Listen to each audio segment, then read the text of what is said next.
Olá, gente, boa noite. 7 horas em ponto, uma ótima noite para você, caro ouvinte do Conversa de Sexta. Eu sou o Rafael Guipe e vamos junto até as 8 horas da noite com o nosso debate, onde vai ter muita informação. Nessa sexta-feira, 23 de setembro, é o primeiro programa da Primavera Brasileira. A gente tem um time de colunistas escalado para hoje, que nós temos o Marcos André, com Empreender de Propósito, a Cristiane Gouget, com Finanças Libertárias, e a Cibele Xavier, com o Clube do Livro. No estúdio, a gente tem o nosso colega, conscienciólogo, Rafael Pitt. Boa noite, Rafa. Boa noite, Rafa. Tudo bem? Boa noite, Marco. Boa noite. O Marco, que é nosso convidado especial de hoje, tá? Em alguns instantes a gente vai apresentá-lo direitinho. Então, eu dou as boas-vindas também ao pessoal do YouTube aí, sejam todos bem-vindos, participem, tá? Seus comentários, suas dúvidas, coloca aí, vamos aproveitar que o Marco é fera aí no campo de atuação dele, tá? Então, a gente quer lembrar você aí que temos um evento muito bacana da liderologia, da liderária. Vou passar o clipe aí. Gostaríamos de o convidar para o 7º Fórum de Liderologia, onde iremos debater a teática do protagonismo conjunto, com enfoque na conscienciologia no internacional, sobretudo na Europa. O fórum é especialmente dirigido aos voluntários interessados ou diretamente envolvidos em projetos relacionados ao internacional. Ao longo do evento, iremos promover uma série de debates a respeito das necessidades e desafios dos voluntários que residem na Europa, as suas ideias, sugestões e posicionamentos de como contribuir melhor para a conscienciologia em cada país. O evento será online e ocorrerá no sábado, dia 24 de setembro de 2022, entre as 8 e as 16 horas, horário do Brasil. A participação é gratuita e poderá fazê-lo a partir do site da Liderar, em www.liderologia.org/Fórum de Liderologia. A participação dos intermissivistas residentes na Europa será muito importante. Contamos consigo. Até lá!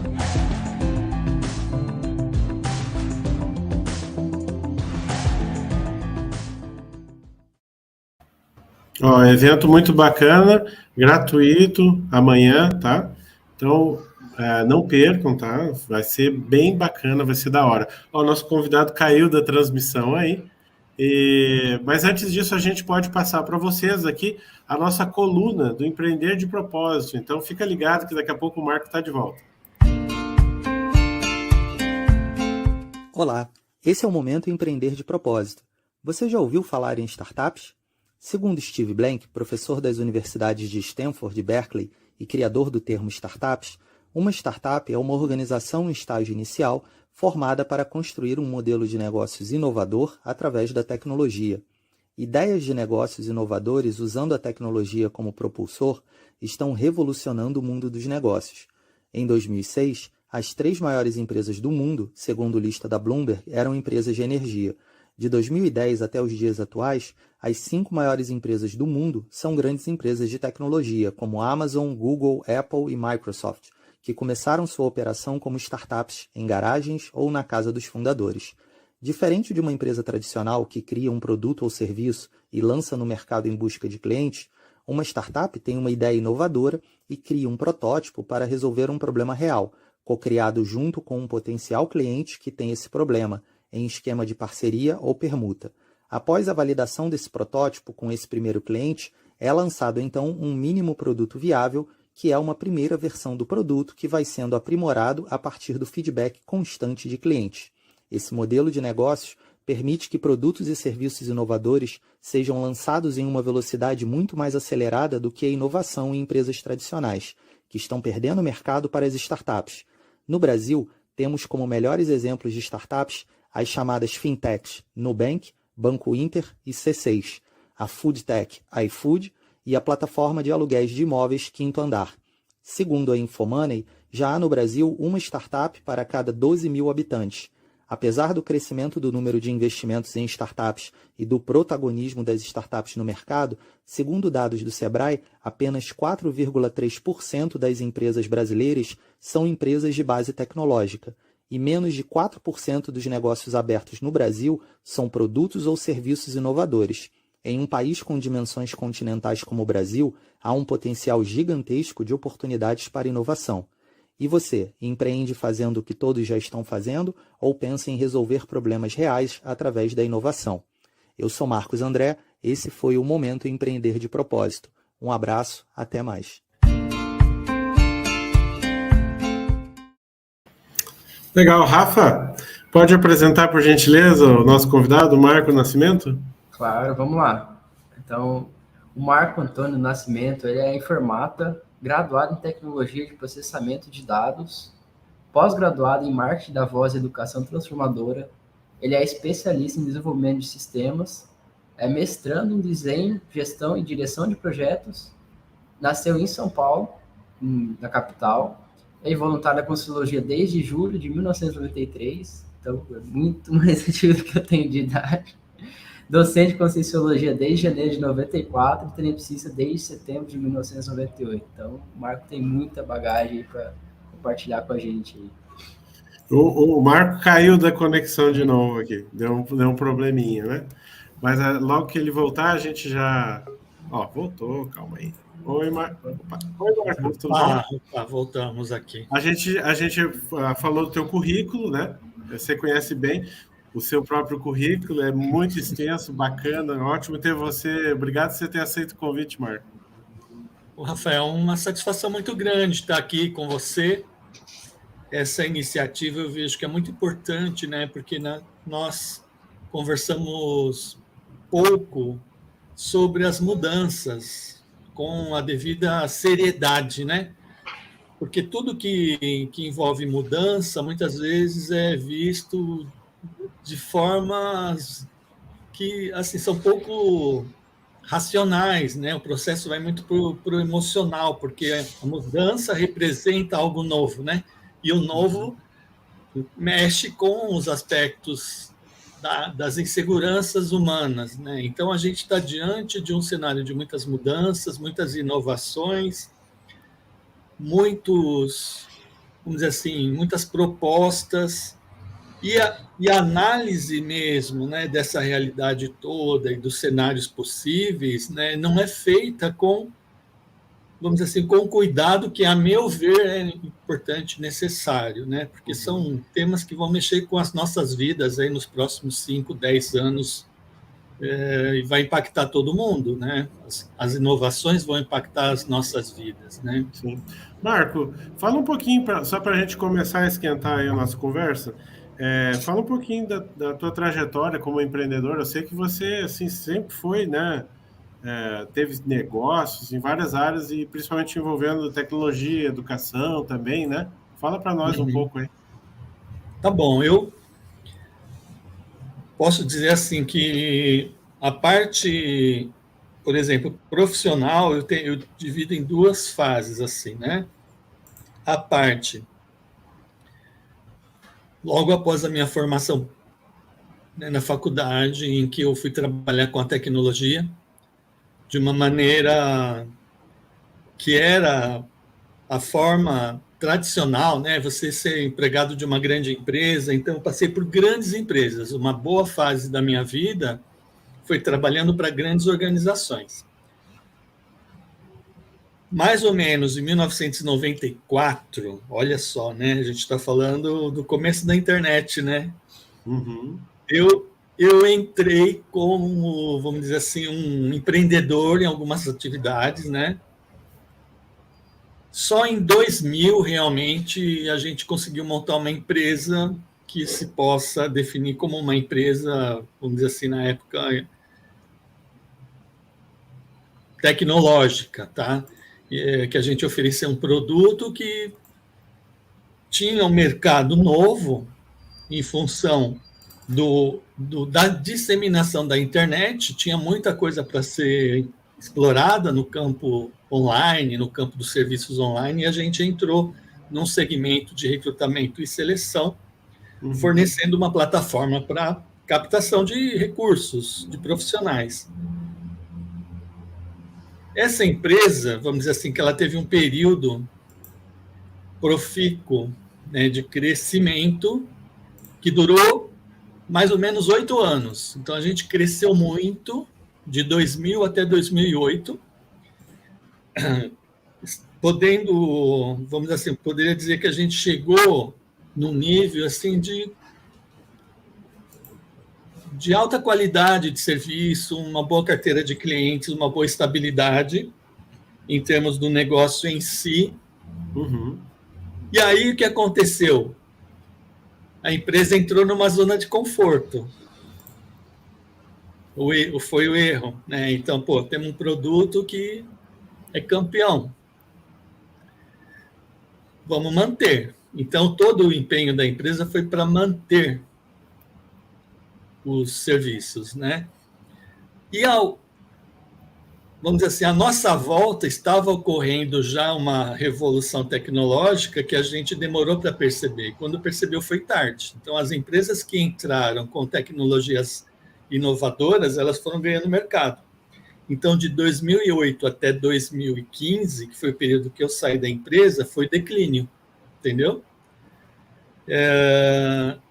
E aí, eu analiso assim, Rafael, desse mercado, né, de internet, por exemplo, que é o que eu atuei, de 2000 até 2015, a gente teve um ciclo de uma empresa.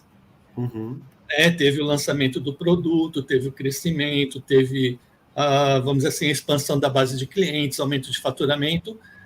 Depois começou a cair, mais ou menos até metade do período aí foi de crescimento e depois de declínio. E foram 15 anos.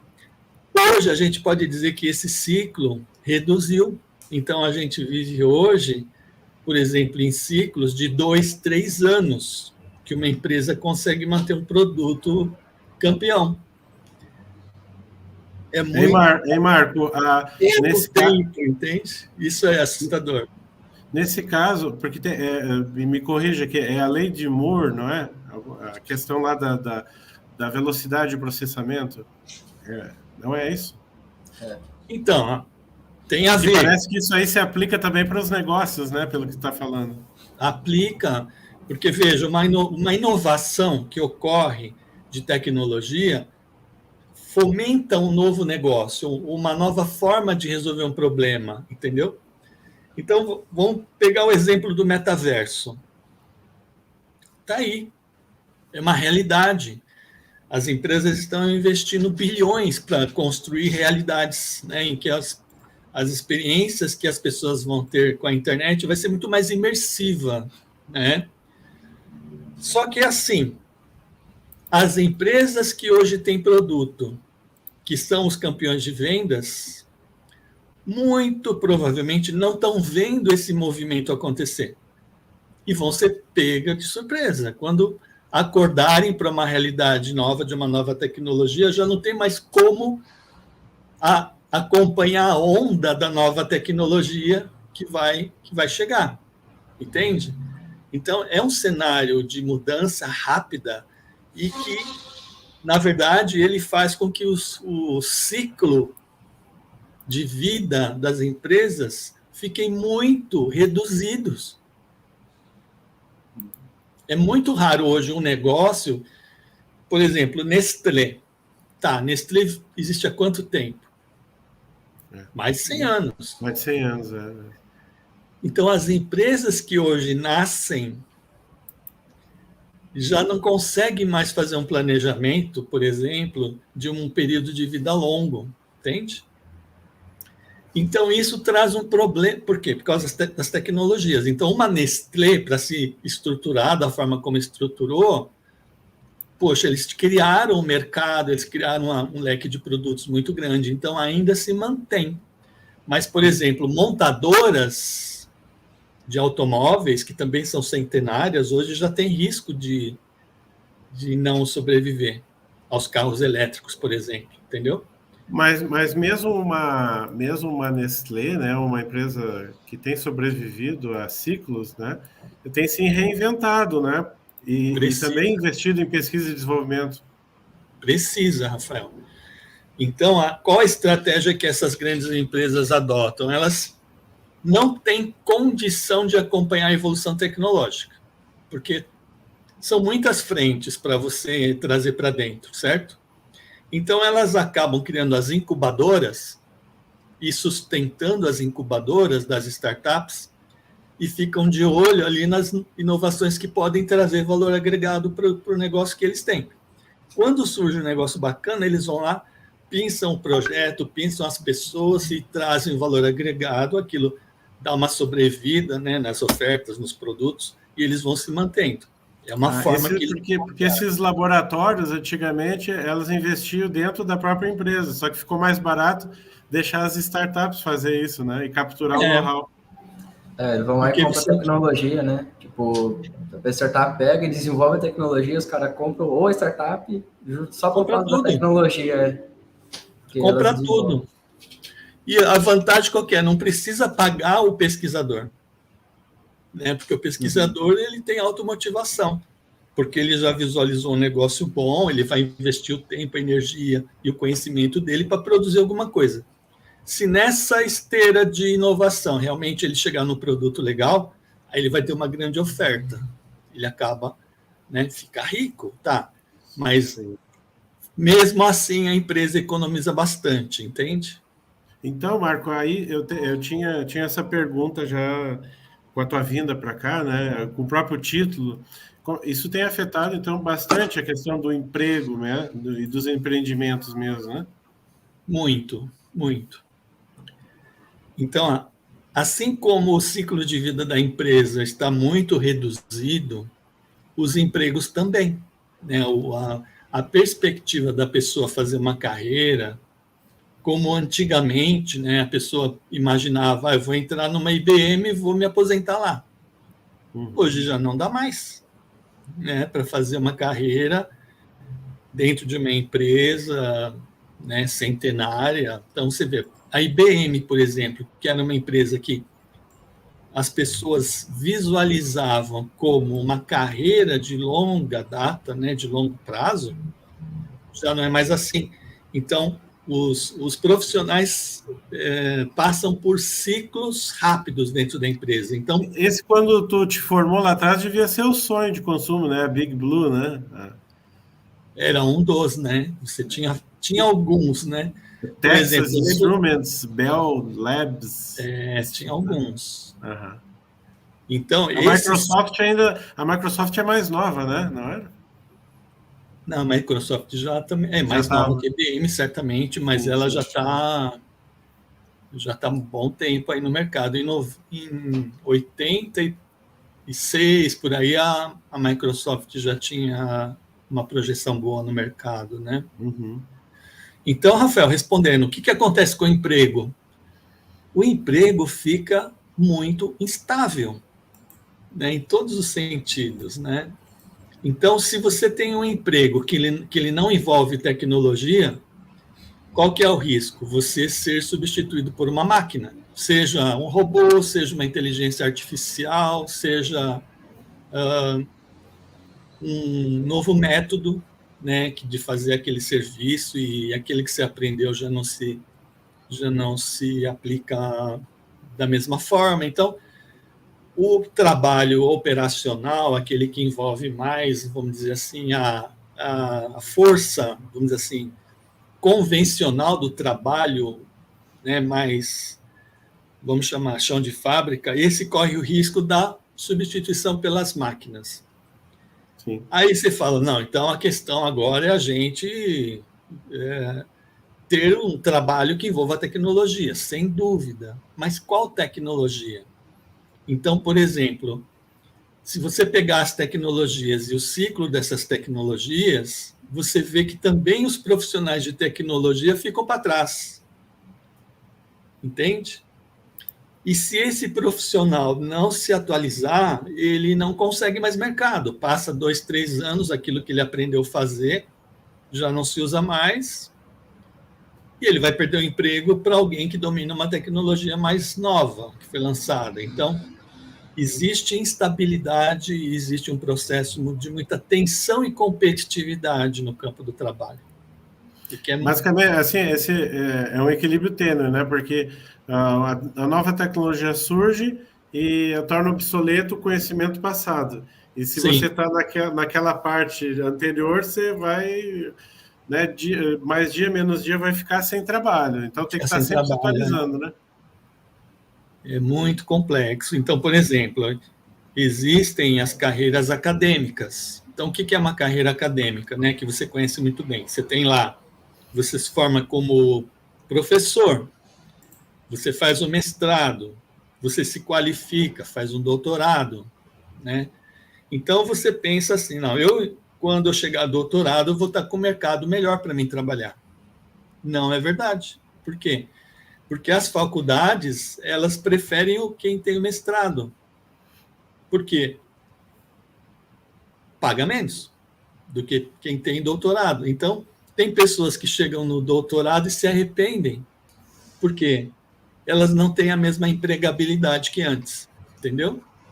Então, assim, do ponto de vista de planejamento, hoje, diria para você, é muito complexo você planejar uma carreira, planejar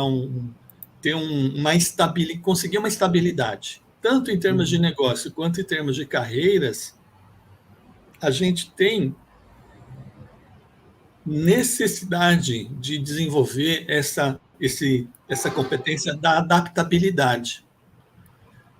Agora, mais do que adaptabilidade, a gente não pode mais se dar ao luxo de parar de estudar, né? Porque o que garante um mínimo de condição de você se manter ativo no mercado é você estar sempre se atualizando.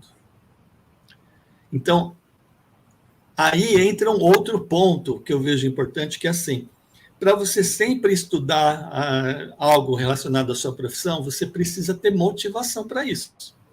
Em outras palavras, você precisa gostar daquilo que você faz. Porque senão você não se motiva para investir numa melhoria, num aprendizado, numa qualificação. Então, a rigor, a gente hoje lida com escolhas no campo profissional das mais variadas, um leque muito grande de possibilidades, mas eu diria assim, que se a gente abrir mão de fazer aquilo que gosta efetivamente de fazer, as nossas chances de sucesso profissional, elas se reduzem muito, em função disso tudo que eu apresentei aí para vocês. Agora, se a gente for atrás do que é moda também, daí fica complicado, porque também falta motivação para ir atrás desse algo a mais que vai garantir sempre o trabalho, né? Porque se hoje eu faço um curso por exemplo, na área de tecnologia, né? É um curso de Python, porque está todo mundo estudando. Aí daqui a pouco a linguagem muda, mas se eu não estou tão motivado para fazer, para codar, né? Que nem o pessoal fala, eu vou ficar para trás, né? Exatamente. E Marco, como é que eu sei que você também é um cara que empreendeu ou empreende ainda na área de educação. Como é que foi essa experiência? Bom, área de educação, eu também tenho duas vertentes aí de atuação, tá? Existe o trabalho voluntário, por exemplo, que eu faço como professor da Conscienciologia. Então, digamos que é uma espinha dorsal, né, daquilo que eu penso realmente ser importante a gente fazer nessa vida, que é você aplicar aquilo que você tem de mais interessante, né, para ajudar outras pessoas a também produzirem ali resultados bons, não só para ela, mas para ela e o grupo, né, para as pessoas que estão à sua volta. Então, essa carreira como professor, né, que eu estou chamando de carreira, mas não é um voluntariado, né, na verdade, para mim é uma espinha dorsal de atuação, tá certo? É o que sustenta, vamos dizer assim, aquilo que eu tenho de valor mais presente na minha vida, né? O outro lado, a outra vertente que eu tenho na educação, vem dessa urgência que eu percebo que há de trabalhar no sentido de viabilizar meios das pessoas conseguirem aprender as coisas que são importantes para elas. Então, por exemplo, junto com a Silvana, né, minha esposa duplista, existe um trabalho que envolve ensino para crianças, né, na fase aí de 4 até 8 anos, 9 anos, tem um projeto ali que a gente investe. Para mim, isso é muito importante. Existem demandas, por exemplo, na escola. Se a gente considerar todo esse movimento da tecnologia, dos cenários, das variáveis, né, que vão de mercado e tudo isso que ocorre com a vida e com as relações que a gente tem, tanto pessoais quanto comerciais, a gente percebe que a escola ficou muito distante das necessidades de aprendizagem que as pessoas têm. A experiência da escola foi desenhada, né, se a gente tirar os últimos 5, 10 anos que a escola tem tentado se renovar. Se a gente pegar, por exemplo, pegar de 2000 para trás, a escola, como foi pensada em 1900, por exemplo, 1800, ela se manteve igual até, sei lá, 2000, 2005, basicamente era a mesma estrutura. Com a chegada da tecnologia, né, e a facilidade de você encontrar as informações e a facilidade de você acessar aulas, por exemplo, de tudo que você pode imaginar na internet, e muitas vezes de modo gratuito, a escola ficou um pouco perdida, sem identidade. Como que a gente vai fazer agora? E o que a gente vai ensinar agora, né, para as crianças, por exemplo? Então, existe dentro desse processo todo, propostas de novas formas de ensinar, novos métodos, que estão trazendo novas possibilidades para o ensino, né? Então, essa é uma área que eu gosto, entendeu? De ver, de estudar, de entender essas possibilidades que existem e tentar encontrar alguma coisa que eu possa fazer profissionalmente, trazendo um pouco da experiência que eu tenho e ajudando a formação de pessoas que estão chegando, seja, né, na formação básica, ou seja, na formação profissional, contribuir com essas inovações para essa turma aí. Porque aí, Marco, eu tava vendo outro dia, por exemplo, que veja só o que a pandemia trouxe, né, desse impacto da tecnologia, né, para a educação, para o emprego também. Aquela empresa, a Zoom, né, que tem a ferramenta aí de reuniões online, é uma empresa que saiu vamos dizer assim, de ser pequenininha para ter um valor gigantesco assim em pouco tempo e gerando também. Por quê? Porque gerou um benefício para a sociedade muito grande, né? E olha o impacto disso aí, né? Até novos negócios. Se for ver o Zoom hoje, tem um monte de mini aplicativos ali dentro, e aquilo deve ser desenvolvido por outras empresas, outras pessoas, né? É todo um ecossistema, né? E tem uma coisa fantástica, né, Rafael? Por exemplo, você no Brasil trabalha com um amigo que está por exemplo, na Austrália, o outro na África do Sul e o outro nos Estados Unidos. Estão ali na sala de trabalho online, cada um com a sua cultura, seu modo de pensar, de ser, mas compartilhando ali de um espaço de troca, de aprendizagem, que é fantástico, né?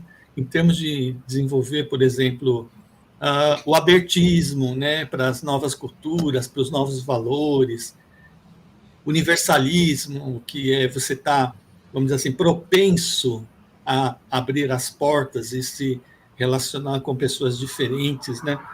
Fantástico, tá certo? Mas olha a mudança que isso traz, né?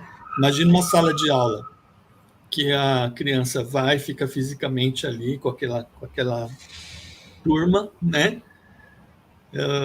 Que é super importante para a socialização, certo? Que tem ali uma estrutura de valores que está sendo passada para ela, por exemplo, por um professor, uma filosofia da escola, sai dali, ela entra no metaverso, por exemplo. O que ela vai encontrar no metaverso? Tudo que ela quiser, tudo que ela tiver afinidade, ela vai encontrar, né?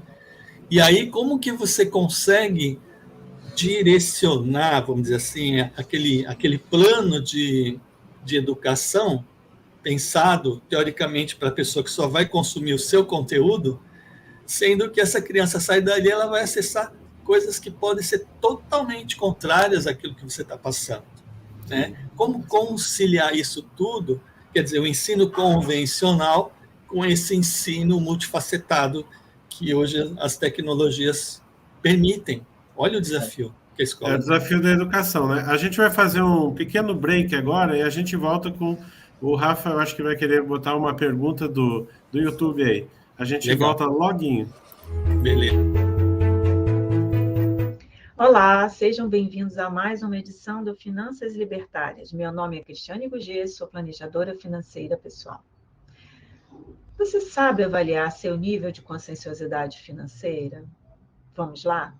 O que você faria se você ganhasse R$1.000 hoje de presente? Será que você gastaria tudo? Será que você investiria? O que você faria? Se você pensou em investir o dinheiro, você pode avaliar que teria um alto nível de conscienciosidade financeira. Mas, do contrário, se você pensou em gastar tudo, é provável que você tenha um baixo nível de conscienciosidade financeira.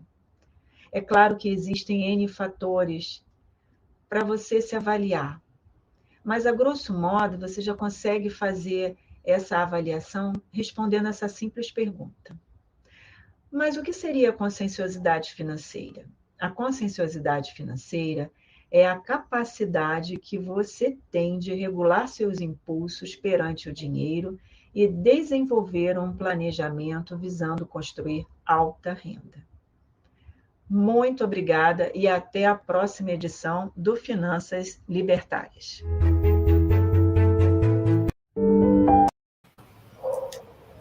É isso aí, voltando aqui com o Marco. Rafa, vai contigo aí. Eu tenho uma pergunta, Marco. Assim, você que tem a experiência de juntar tecnologia e dar aula junto, né? Esses tempos atrás eu perguntei, eu dou aula para o ensino médio, dou aula de física, e eu perguntei na sala, quem aqui tem interesse em ser programador e em trabalhar com tecnologia? Chuta quantos levantaram a mão? De 30. Rapaz, quantas pessoas tinha lá? 30. Diria que umas 5. Nenhuma. Nenhuma? Nenhuma. Eles assim, queriam. 30 queria ser youtuber, então, TikToker. É tipo isso, nesse sentido, assim, né? Como que a gente. Minha pergunta seria daí, nesse cenário aí que a gente tem, né, de desinteresse, como que a gente pode explorar a tecnologia para desenvolver interesse, principalmente em criança mais jovem, para começar a programar, né? Eu, pessoalmente, comecei a programar sozinho, com um curso gratuito na internet que tem hoje em dia milhares. E assim, aí como que a gente pode desenvolver esse interesse para cada vez mais as pessoas acessarem essa tecnologia e produzirem a partir dela, né? Seria a programação. Uhum. Então, esse fenômeno aí, Rafa, ele, vamos dizer assim, ele é esperado, tá? E ele tem ocorrido numa escala muito grande. Não é só com programação. Todas as carreiras que têm, vamos dizer assim, um prazo longo, né, para você se formar, se tornam desafiadoras. Por quê? Porque existe uma expectativa de tudo ser rápido, de tudo te dar resultado rápido, de você conseguir o seu sucesso rápido. E esses influenciadores digitais, né, que existem, eles trazem uma realidade, às vezes, de exceção, e eles vendem como algo que é genérico, né? Por exemplo, eu mesmo estou fazendo um curso com um garoto com 18 anos que ele faturou 30 milhões em 2 anos. Por que eu estou fazendo esse curso com ele? Porque eu quero ver como é que ele faturou 30 milhões em 2 anos. Ele começou a fazer os vídeos dele, ele era um menino mesmo, né, com 15 anos, depois com 16 ele começou a ver fórmulas que davam certo, deu certo para ele, mas ele passa a criar uma referência para uma geração por exemplo, meninos de 15, 16, 17, 18 vão entrando para a internet e vão vendo esses casos de sucesso e criam uma expectativa para si, né? De conseguir aquele resultado também. Então, tem dois modos de ver isso, né? O primeiro é assim, tem um lá que mostrou que dá para fazer. E o outro modo é de ver, né? Será que vender esse produto final do jeito que é feito, né? Com todo um discurso de vendas muito impactante, muito persuasivo, vai fazer bem ou vai fazer mal para a pessoa? Né? Por quê? As estatísticas mostram que de 100 pessoas que tentam fazer aquele mesmo percurso, talvez 5 vão conseguir, os outros 95 não. Mas você desviou 95 do que ela deveria de verdade fazer, entendeu? Então, isso eu acho que é um processo que envolve muita conscientização das crianças para não serem levadas no bico, tá? Por quê? As mídias, e principalmente a mídia de rede social, né, esses vídeos, por exemplo, exploram demais algumas facetas da personalidade humana que geram um tipo de comportamento vicioso, né, porque os algoritmos vão nos pontos fracos que as pessoas têm, insistem ali, cria uma dependência na pessoa e a pessoa perde energia ali. Ela deixa de fazer o que precisa fazer. Por exemplo, se ela tem que estudar para passar no vestibular e ela tem lá uma carreira, por exemplo, como médico pela frente, se ela não tomar cuidado, ela desvia. Ela não vai colocar energia naquilo ali, acaba desviando, fica de um lado para o outro, batendo cabeça, sendo levada por uma tendência e por outra, e aí, no fim, perde aquela oportunidade que ela tinha. E o tempo passa rápido, né? Então, eu vejo assim, existe uma demanda muito grande de conscientização desse público jovem, nesse sentido que eu vejo que é o mais importante, da pessoa entender o que ela gosta de fazer, para que ela veio aqui nesse mundo, qual é o público assistencial, né, o público-alvo assistencial daquela pessoa, e que carreira ela vai conseguir produzir melhor resultado para ela e para as pessoas à volta, né? Então, desenvolver um senso crítico na criança desde cedo, o mais cedo possível, para ela não ser conduzida por pensamentos que não vão ajudá-la a resolver os grandes problemas da vida, entendeu? E Marcos, mostrar ela que ela precisa desenvolver esse senso crítico e esse discernimento. Pode falar. Eu acho que você está tocando num ponto muito importante. Se a pessoa, ao assumir a sua singularidade, né, e ela começar a encontrar, então, o veio dela, de onde ela deve atuar, mesmo sendo mais criança ou adolescente, depois da adultidade, ela vai ter mais chance de, vamos dizer assim, de ter um sucesso consciencial ou de outra forma de colocar, ela vai sofrer menos esse impacto da tecnologia no emprego dela ou no negócio dela. O que você acha? Olha, Rafael, o que eu penso é assim, existem valores efêmeros, né? Que são coisa que vem que passa, é a moda, certo? E existem aqueles valores mais conscienciais, né? Que a gente pode até chamar de um princípio pessoal, né? De um valor mais estabelecido para a pessoa em relação às coisas que cercam a vida dela. Então, se a gente pensar, por exemplo, no paradigma consciencial, né, o que propõe a conscienciologia, da cosmoética, né, e a gente ensinar para a consciência ali, mesmo jovem, conceitos lá da cosmoética, estou colocando aqui uma situação que a gente já vê que é possível falar de cosmoética para pessoas jovens, né?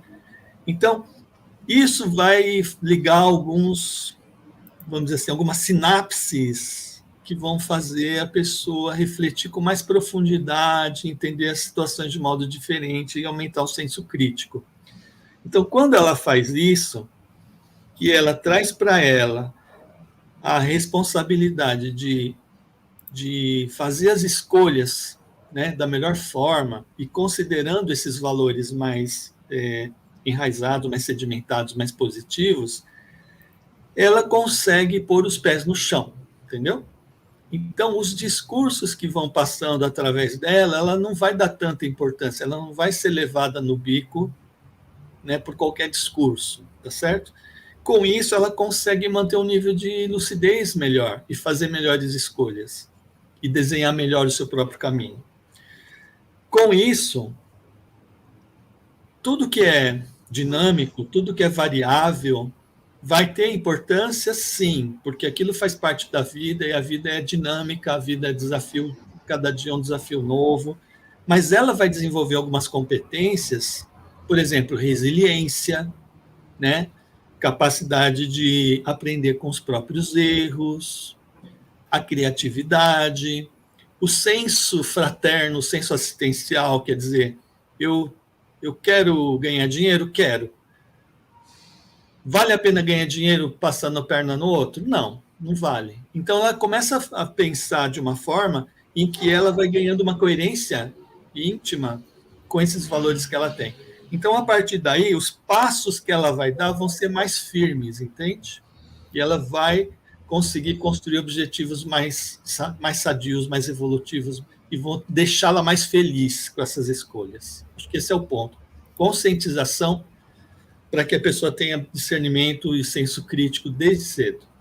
Me veio aqui a questão do quanto de desinformação a gente tem, né? Essa conscientização do que é realmente informação que você precisa usar dentro desse tanto de desinformação que você encontra na internet, por exemplo. Você vai pesquisar alguma coisa, vai estudar algum negócio aí, de cada 10 coisas que você procura, 2, 3 que servem para alguma coisa. Muita desinformação, muita desinformação. A gente realmente está numa poluição de informação desnecessária e por isso que o senso crítico é importante, cada vez vai ser mais importante para a gente. E, Marco, como que essa capacitação pessoal, tipo, das pessoas afeta a empregabilidade, né? Cada um tem que cursar alguma coisa, hoje em dia cada vez mais tem que se especializar e estudar, igual a gente está falando, sempre está fazendo curso e renovando. Como que a pessoa perde essa empregabilidade aí com o tempo, ou como é que acontece isso aí? Então, é interessante o que acontece no mercado de trabalho, né? Você fala assim, o Brasil está com 10 milhões de desempregados, mas está faltando 5 milhões de pessoas para trabalhar. Agora, por que está faltando 5 milhões se tem 10 milhões de desempregados? As competências dessas 5 milhões de vagas que existem, ninguém consegue atender. Por que não consegue atender? Porque a pessoa não se capacitou o suficiente, entendeu?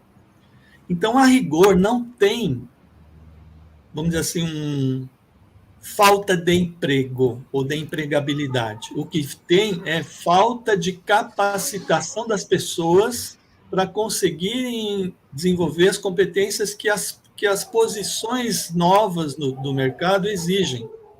Mas 5 milhões já é um problema estrutural, né, Marco? Não, é uma coisa de visão mesmo, de sociedade, não é? Mas não é só no Brasil, Rafael. Por exemplo, no Brasil, como o Rafa falou, chamando de Rafa e Rafael, né? Como o Rafa falou, o que acontece? Nós temos, vamos dizer assim, uma demanda, né, por profissionais, por exemplo, na área de tecnologia de programação. Você comentou esse caso. Não é só no Brasil. Se você pegar a juventude no mundo todo, as pessoas não estão mais querendo trabalhar com isso, entendeu?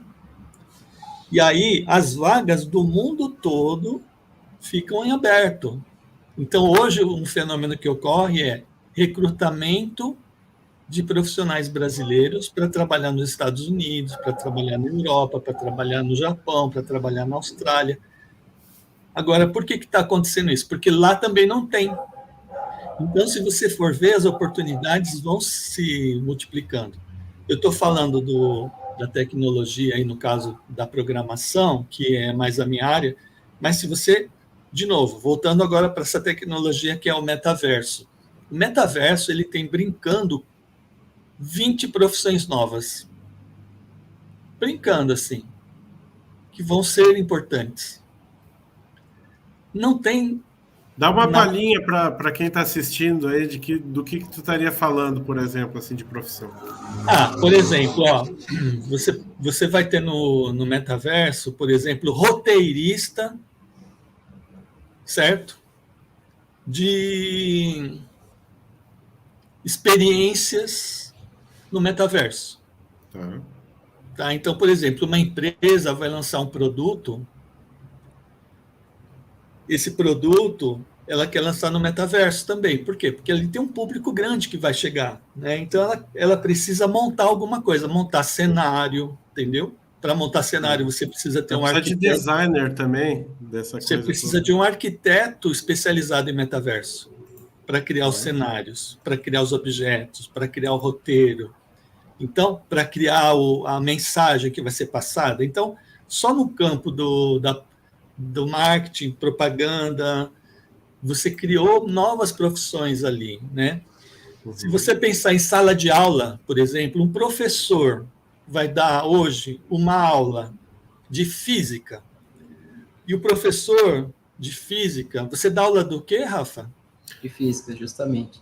Física. Então, não seria o ideal, por exemplo, você ter um laboratório de $1 milhão para você dar a sua aula? Para as crianças fazerem os experimentos da física? A sua escola consegue um laboratório de $1 milhão? Não, longe não. disso. Mas no metaverso, você tem um laboratório de $1 milhão por $99 por mês. Então, a mesma experiência que a criança faria num laboratório físico, com todos aqueles equipamentos físicos que custam $milhões, ela vai ter o gêmeo virtual daquele... Isso já tem, Marco? Já tem? Isso já tem? Já tem. Então, você vai montar um experimento para a criança, por exemplo, vamos estudar, sei lá, propriedade de calor dos líquidos, por exemplo. E você vai montar um roteiro ali de aulas, que a criança vai, faz os experimentos, vê os resultados, e ela dentro da realidade virtual. Então, você precisa de um novo professor, você entendeu? Você precisa de um novo conteudista que vai montar esses experimentos, você precisa de uma nova didática. Olha quantas vagas não vão abrir só nesse cenário que eu estou comentando. Se a pessoa não se capacitar, vai perder realmente, né? A oportunidade vai passar. E as lives como essa aqui, Marco, vão mudar também?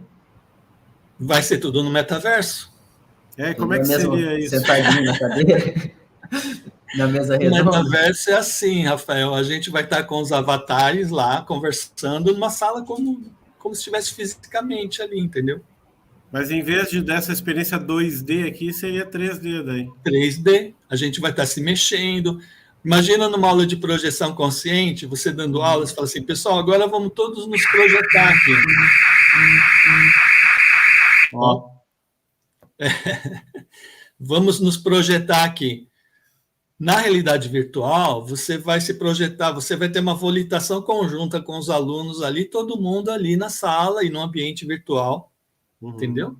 Joia, então, é uma série de inovações que vão mudar muita coisa, entendeu? Agora, só que então, assim... isso já está mudando, então. Quem quiser entrar nessa onda já tem que estudar isso agora, é isso? Isso, é isso que eu queria falar. Essa onda de metaverso vale a pena conhecer, vale a pena estudar, vale a pena entender as novas profissões que vão surgir daí. Então, a criança hoje que está estudando, ela vai ter um mercado melhor, né? Com essas tecnologias novas. E aí não precisa ser só programação, entende, Rafa? Sim. Você pode estudar, por exemplo, né, a questão até estilista, pessoa que trabalha com moda, ela, em vez de fazer o desenho de uma roupa que vai ser feita em tecido, essa roupa vai ser produzida virtualmente, mas a profissão dela é a mesma, ela é estilista de moda. Então, ela vai ter um especialismo diferente, ela vai poder usar esse conhecimento numa realidade virtual. Marco, hoje, assim, para quem está nos escutando agora online, ou para quem vai ver depois, e está a fim de fazer um empreendimento, né, de empreender com tecnologia,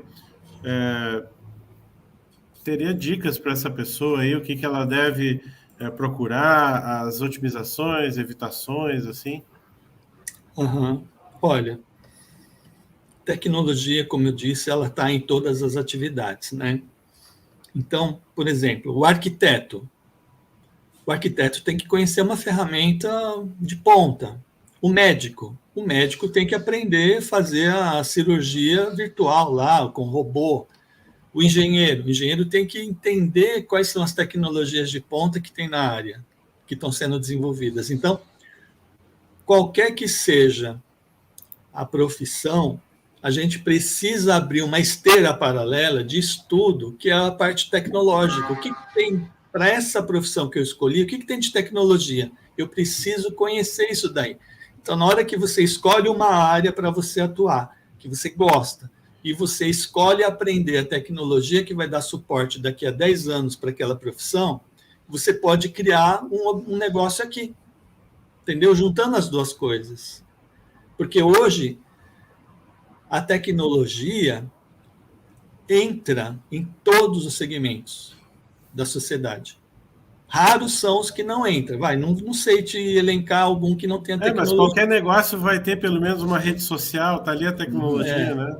Por exemplo. Então, o ideal é você conciliar aquilo que você gosta de fazer com a tecnologia que vai dar suporte para isso e criar, se você for empreender, usar um pouquinho dessa futurologia para tentar trazer a realidade um pouquinho antes da hora aqui, que ainda as pessoas estão sem conhecer muito bem o que é aquilo, então você traz a novidade e você tem um período ali de boas perspectivas, né? Concilia isso com uma divulgação bem estruturada, né? Que usa também as suas redes sociais, o marketing digital, com cosmoética, com ética, que se baseia basicamente no seguinte: eu não vou enganar ninguém, o que eu vou falar é o que eu entrego.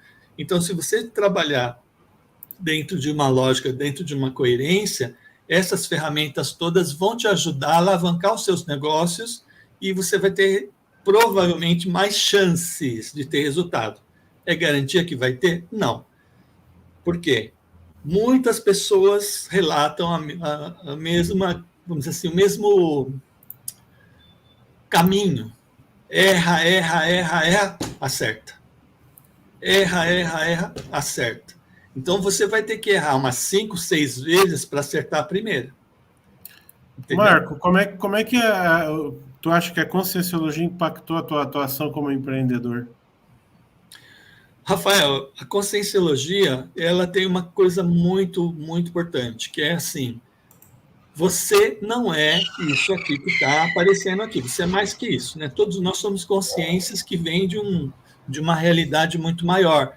E aí a gente vem aqui para fazer escolhas, para fazer ações, e essas ações repercutem na nossa evolução e na evolução dos outros. Tem muitos atalhos para ganhar dinheiro, para ter sucesso, mas assim, nem todos cosmoéticos, entendeu? Então, a Conscienciologia, ela mostra a importância da gente fazer as escolhas lúcidas. Por quê? Porque, às vezes, você vai ganhar 28 milhões de reais e aquilo ali vai ser o motivo de você perder a sua programação existencial.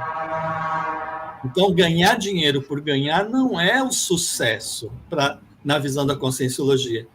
O sucesso é você ser um completista existencial.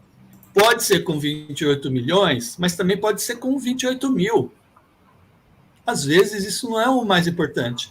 O que a pessoa escolhe? Ser um completista com 28 mil na carteira ali, quando dê soma, ou o incompletista que deixou 28 milhões na conta bancária para depois os herdeiros brigarem para conseguir aquele dinheiro para si. Qual que é a escolha mais lúcida? Então, a conscienciologia é essa vertente multidimensional, processo seu da cosmoética, para você escolher pensando na sua ficha evolutiva, né, acima de qualquer outra variável. Legal.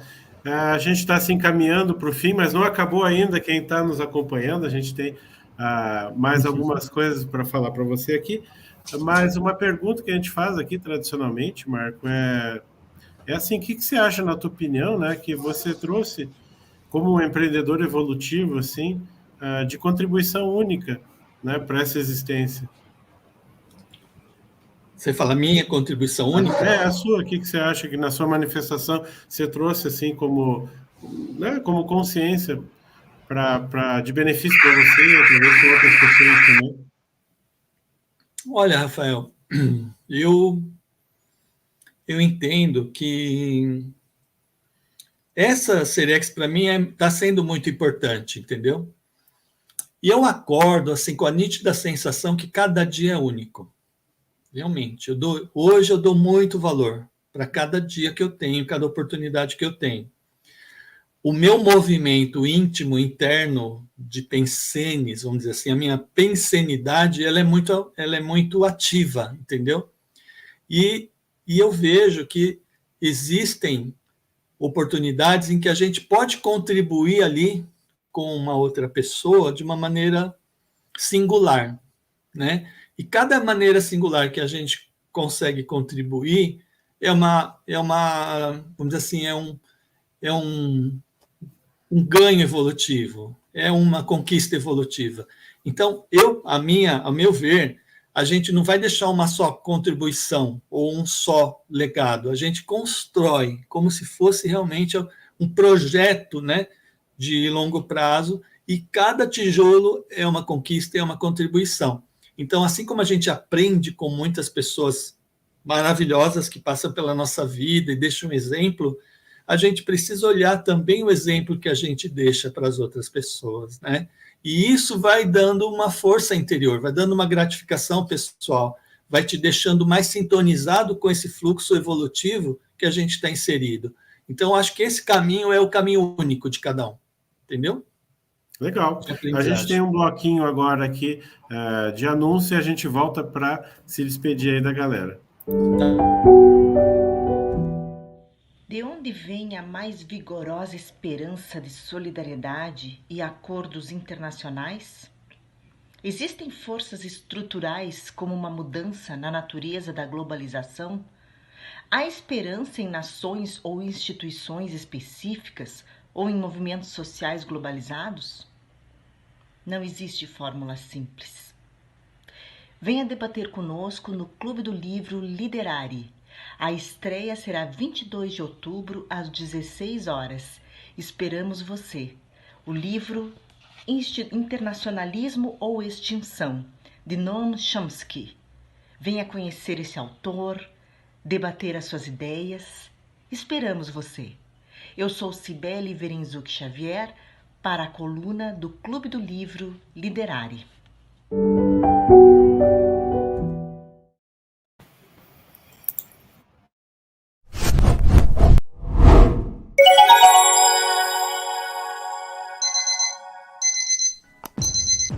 Você se lembra do compromisso assumido no curso intermissivo?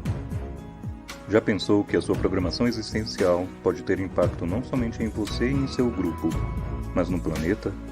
Os empreendimentos para superar os desafios evolutivos exigirão adaptação e inovação interassistencial no planeta em transformação. Intermissivista, qual o seu empreendimento evolutivo? Seja a transformação que o planeta precisa. Seja bem-vindo. Este evento é para você. Participe. Saiba mais em empreendedorismoevolutivo.iipc.org. Olá, pessoal.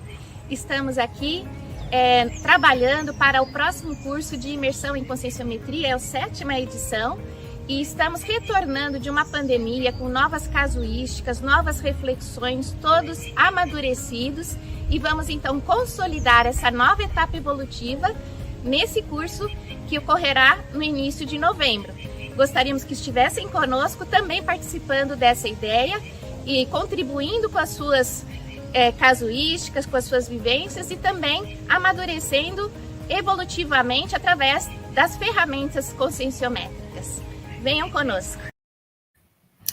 Marcos, você queria convidar o pessoal para um evento aí, não é? Queria sim. Amanhã, dia 24 de setembro, eu queria convidar aí os nossos participantes ali, né, da live, para assistirem à apresentação ali, a defesa do verbete da professora Silvana Elau, minha duplista, que ela vai estar com um tema muito legal lá sobre complementaridade evolutiva grupal e vai agregar bastante aí dentro dessa perspectiva que a gente está trazendo da evolução acontecer em grupo, né? E um ajudar o outro. Eu acho que o que eu queria dizer aqui, para terminar, é isso, gente. Nós estamos no mundo de extrema volatilidade, né? De mudança o tempo todo. Mais do que nunca vamos precisar ajudar e ser ajudado, para a gente conseguir união e caminhar juntos para superar os desafios que a gente tem ali. Então, o convite é esse: vamos unir forças e vamos trabalhar em conjunto em prol do bem comum. É isso aí, gente. Então, a gente está encerrando hoje. A gente agradece muito o Marco Nascimento por ter vindo aqui. Obrigado, volta sempre. Como debatedor também, volta para conversar mais, porque a gente ficou com muitas perguntas ainda para fazer. Obrigado, Marco. Obrigado, Rafa Pitt. Obrigadão aí, Marco. Obrigado, Rafa, também. Eu que queria agradecer vocês, viu? Muito obrigado aí, foi ótimo. É isso aí, gente. Então, nos acompanhem nas nossas redes sociais, tá? Sigam a gente no @liderologia, no Facebook, Instagram, no YouTube, e também agora, a gente, além do podcast estar no Spotify, a gente também está no Google e no Amazon, tá bom? Então, você vai nos seguir lá facilmente, e é isso aí. Fica o convite toda sexta que vem, a gente está novamente aí, tá bom? Fiquem com a nossa frase da semana agora e até a próxima. Tchau, tchau.